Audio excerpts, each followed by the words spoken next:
Ladies and gentlemen, welcome back to the channel today.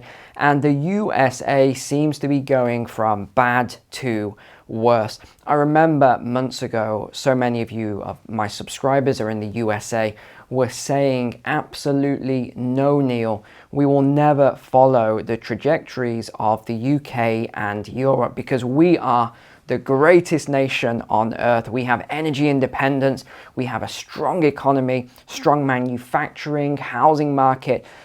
But alas, now all of these things are starting to crumble. And that's without even getting into the equity markets and looking at assets, because remember, most Americans' wealth is held in their assets, which is mainly their houses, the housing market. It's also the stock market and pensions, even bonds. Some bonds in the USA, who would have ever thought this would happen, have lost up to 50% of their value. Now, we talked about this last week and the week before, that it happened in the United Kingdom. I remember so many people were laughing at the absurdity of it, but now this seems to be sweeping to other nations as well. But let's get into the data today then. Let's go to the shared screen, and we're going to start with some articles, and then we'll finish with a little bit more granular kind of data for those of you who love the graphs. So let's do that now then. Let's start with this Bloomberg article. Inflation forces over half of Americans to consider second jobs. As real wages fall and inflation remains red hot, employees across the income spectrum take on extra shifts, side hustles, or second jobs to ease the pain. Now, you'll see why this is a little bit of a crazy story as we go into a couple more of these articles. About 38% of workers have looked for a second job, while an additional 14% have plans to do so. At the same time, 18% of working adults said they had moved to an area with a lower cost of living to cut expenses, and another 13% plan to do so. And I actually think this is a very good idea for many adults, many families, to be moving to these lower cost areas. I do think it is a good idea to move out of these cities when and if you are able to. Now, I understand not everyone will be able to do that because of jobs and family and healthcare and other such matters that are very important, of course. But those of you who are not in those situations, and you do have that ability to get out of the cities, move a little, I'm not saying move rural, that is completely your choice. And I have a video on Thursday, which is a little bit on that topic, getting you more prepared for the things to come. But I definitely think it's a good idea if you can save costs living in a nice house with some land perhaps, that is not in these big cities, which will eventually implode. They happen on every one of these historical cycles as we go into deeper recessions or depressions. This is where the cities are places that you do not want to be in, especially due to crime rates. Holding 2 or more jobs is nothing new, especially for low-income workers struggling to cover basic living expenses. Over to CNBC then, 63% of Americans are living paycheck to paycheck, including nearly half of 6-figure earners. Almost half of those earning more than $100,000 say they are just getting by. Now, you've got to ask the question. I know some of you are sat there scratching your heads at this and saying, how is that even possible? To be earning over $100,000 and saying that you are only just getting by or living paycheck to paycheck. And we've covered this multiple times, but unfortunately, yes, I know it's very easy to blame the individual in question here, but actually a lot of this is very deep ingrained marketing and advertising and media control, which has turned Americans into this generation, into this populace of people who have this sort of, I don't want to be rude and say an entitlement mentality, because it may not be quite that, but it's this mentality that you can have everything that you want to do and you'll just keep, earning more and more and more, and then putting it all on credit and getting loans and all these other things, and you'll pay it back in the future and everything will be fine. Well, that only works up to a certain point. And of course, the media and the advertisers have made their clients and made these companies very, very wealthy now at the expense of the people. Now, the other thing to bear in mind is, and why I would recommend all Americans watching this who are in a situation, to try and cut back your expenses where you can. And I know some people will get their back up straight away at that. Don't tell me what to do, etc. That's not what I'm saying here. I would highly recommend cutting back, and here's the reason why. The US dollar is strong right now, it's very strong, and it is the reserve currency, but like all things, everything has its time, everything goes through a cycle, and we also have very low interest rates for a long period of time. These rates are now rising. Now, I do believe that the Federal Reserve will pivot at some point, and it may not be too far away, but that doesn't necessarily mean that they're going to drop interest rates right back down to zero. The pivot could, in the first form, be done using quantitative easing. So they may just stop the tightening cycle, go back to more easing, but not lower those interest rates just at that period. So there's different ways that this could play out. But the main thing to bear in mind is that your debt levels, especially if people are living up to their income level, it usually means that the debt level is very high. Well, as these interest rates continue to go up, if you're not on fixed terms, which many of you will be, but if you're not on fixed terms, the debt will become harder and harder and harder to service every month. So this is why it's a good idea to actually cut back now, try and clear some of that debt if it is high APR. Now, another question I get asked all the time, but should I clear debt that's 2, 2.5%, 3%? Me personally, I wouldn't. Why? Because if you've got 8, 9, 10, whatever inflation will be as we keep going through this process, even if you have 8% inflation, you have a 3% debt, you have a spread of 5% in the middle there. So it doesn't really make sense to pay it off unless you're not using that capital for investments and getting a strong return. And just on that, I know a lot of people are diving into the stock market now because they're following the Jim Cramers, who we'll mention very briefly at the end, and people are diving in and buying the dip on all these things. I've said, and I haven't changed my position on this, the stock market hasn't bottomed yet. You are going to see lower lows, and it's just, this is very simple finance and economics. You cannot have high input costs, high energy costs, raw materials, and high other costs. There's a lot of things associated with this, and then have high earnings because people get squeezed of their discretionary income.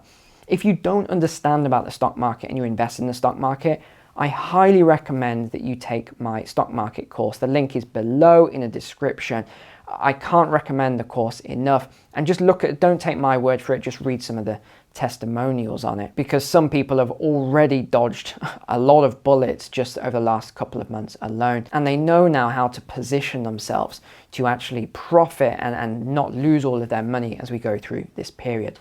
But let's get back to the article. As of September, 63% of Americans were living paycheck to paycheck, according to a recent Lending Club report, near the 64% historic high hit in March. A year ago, the number of adults who felt strained was closer to 57%. Being employed is no longer enough for the everyday American. Wage growth has been inadequate, leaving more consumers than ever with little to nothing left over after managing monthly expenses. Over to Fox Business then. Now, I just wanted to show you this chart real quick, and you can see wages here.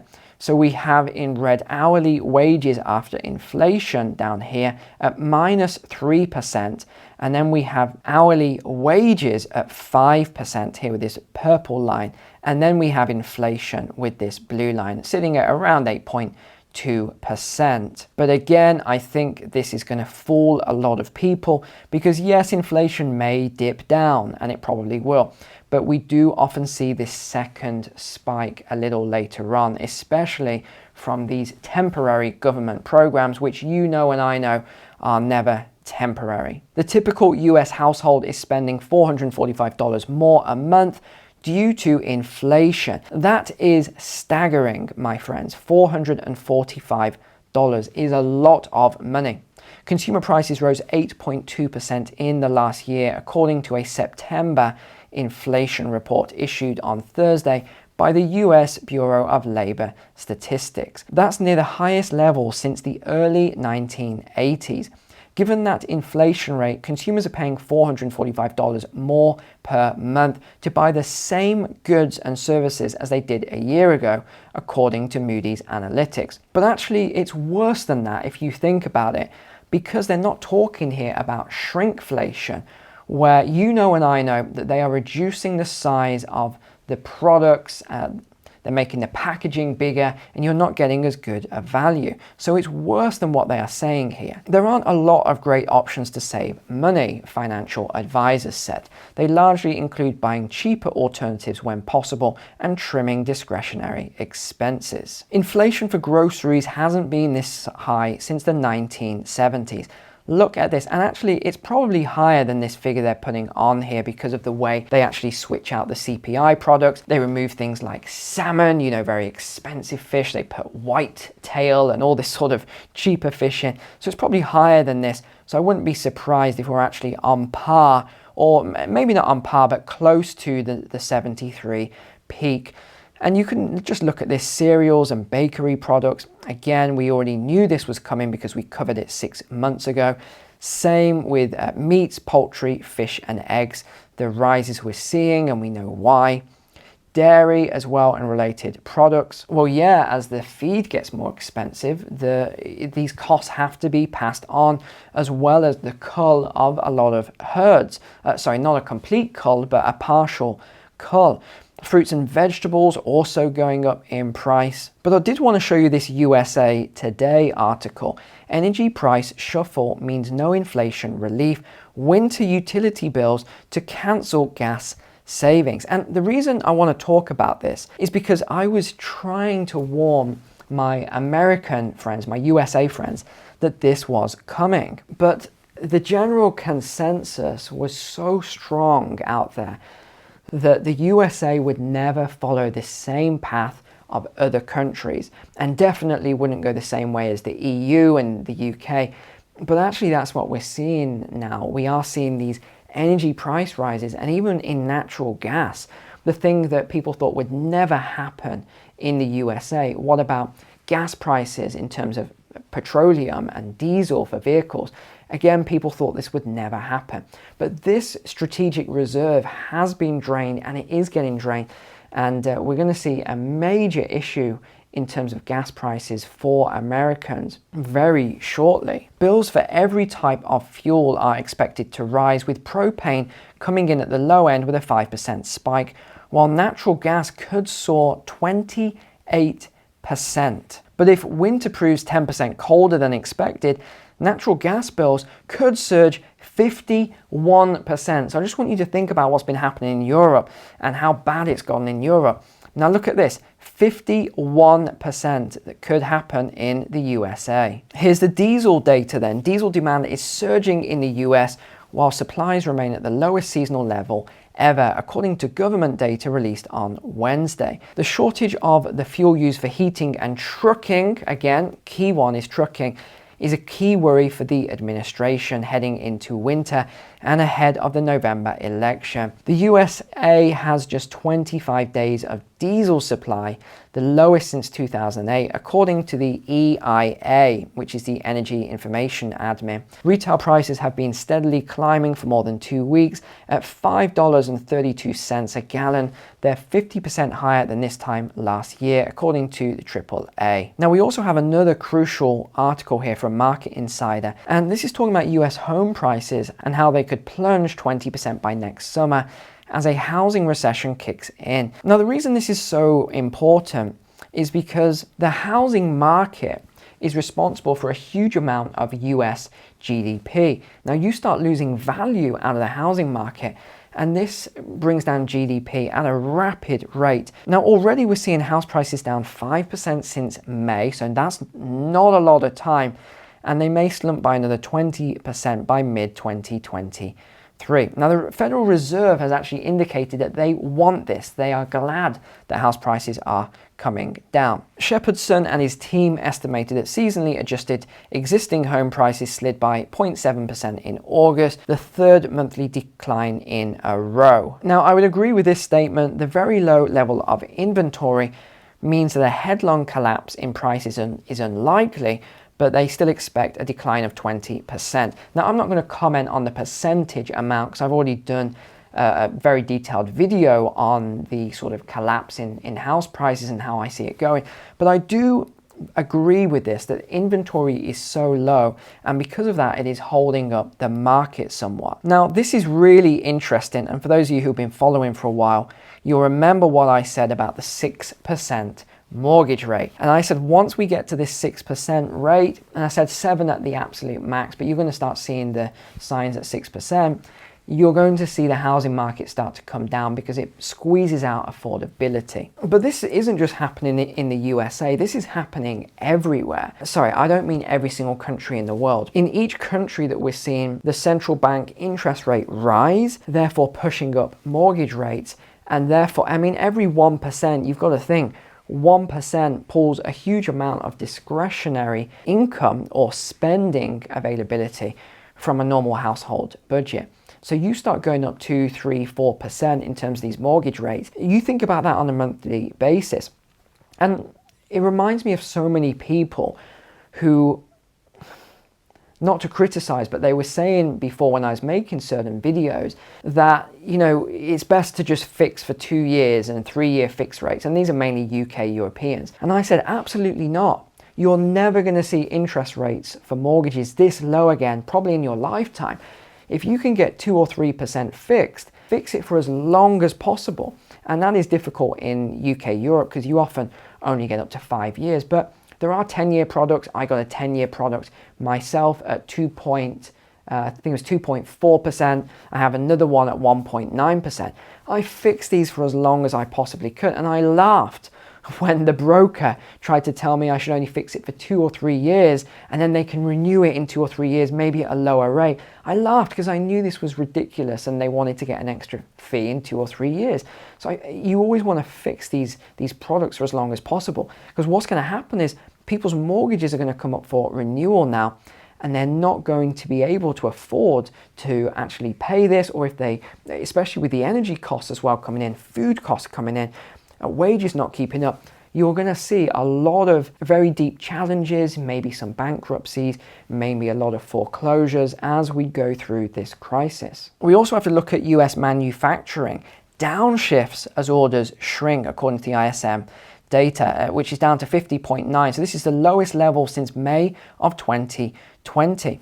A gauge of US manufacturing stumbled in September to a more than 2-year low, moving closer to outright stagnation as orders contracted for the 3rd time in 4 months. More specifically, 7 industries reported contraction, including furniture, textiles, and wood. Well, yeah, this links into the point we just talked about. Furniture, housing market, textiles, partly housing market as well, and wood, definitely housing market. So it's no surprise that we're starting to see these things now. And this is actually a really good article. I'd recommend you have a look at it, because you can see throughout all these different industries what they are saying now. Almost all suppliers are experiencing lead times growth. It seems no one wants to keep inventory on hand anymore. So again, consumer cyclical products. This is where we're going to see some heavy losses in the market. Business is flat to down due to inflation and interest rates. Again, because interest rate rises makes things more expensive. But let's just look at GDP, and we can see what is happening here with the GDP. It has been dropping month on month. And remember, this is even when they include their quantitative easing and currency creation, which they add into GDP. So I would argue very strongly that we're already in a recession, even though they don't want to call that out. We are in a recession already. What about the US manufacturing PMI then? Again, this is down month on month. And then export prices then. You want strong exports, but look, export prices have been dropping. And what does the president say about this? Well, he insists that the US economy is strong as hell as he munches on an ice cream cone. And this is from the New York Post, may I just add. And if you listen to Jim Cramer, who I never do, he's actually saying that the US dollar could be peaking. But remember, this is the same man that told you to buy Nike on the day it dropped 7%. So take whatever he says with a grain of salt. But all right, I hope that was helpful and useful today. Thanks so much for being a subscriber here. Take care. God bless. I'll see you tomorrow.